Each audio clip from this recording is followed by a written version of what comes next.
ഒരു ബീറ്റ്റൂട്ട് നീളത്തിൽ ഇതുപോലെ നമ്മൾ കട്ട് ചെയ്യണം. അതുപോലെ ഒരു സവാള നീളത്തിൽ അരിഞ്ഞതും 3-4 പച്ചമുളക് നീളത്തിൽ ഇതുപോലെ അരിഞ്ഞതും വെക്കുക. ഇനി നമുക്കൊരു പാൻ അടുപ്പത്ത് വെച്ച് അതിലേക്ക് വെളിച്ചെണ്ണ ഒഴിച്ചതിന് ശേഷം കടുക് ഇട്ടിട്ട് ഒന്ന് പൊട്ടി വരുന്ന സമയത്ത് അതിലേക്ക് കറിവേപ്പില ചേർത്ത് കൊടുക്കാം.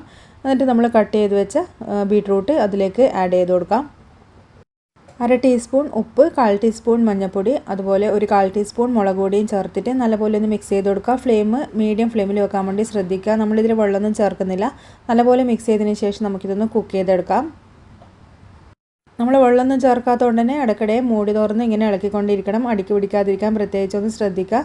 ചോറിനും ചപ്പാത്തിക്കൊക്കെ കഴിക്കാൻ പറ്റുന്ന നല്ല ടേസ്റ്റി ആയിട്ടുള്ള ഒരു സൈഡ് ഡിഷാണിത്. ഇത് വെറുതെ പെറുക്കി കഴിക്കാനും നല്ല ടേസ്റ്റാണ്. അപ്പോൾ ബീട്രൂട്ടൊക്കെ കഴിക്കാൻ മടിയുള്ള കുട്ടികൾക്കൊക്കെ ഇതുപോലെ ഒന്ന് ഉണ്ടാക്കി കൊടുത്ത് നോക്കുക. അപ്പോൾ അവർക്കും നന്നായിട്ട് ഇഷ്ടപ്പെടും. അപ്പോൾ എല്ലാവരും ഇതുപോലെ ബീട്രൂട്ട് കിട്ടുമ്പോൾ ഒന്ന് ട്രൈ ചെയ്ത് നോക്കുക. വെറും 10 മിനിറ്റ് കൊണ്ട് തന്നെ നമുക്കിത് റെഡിയായി കിട്ടുകയും ചെയ്യും.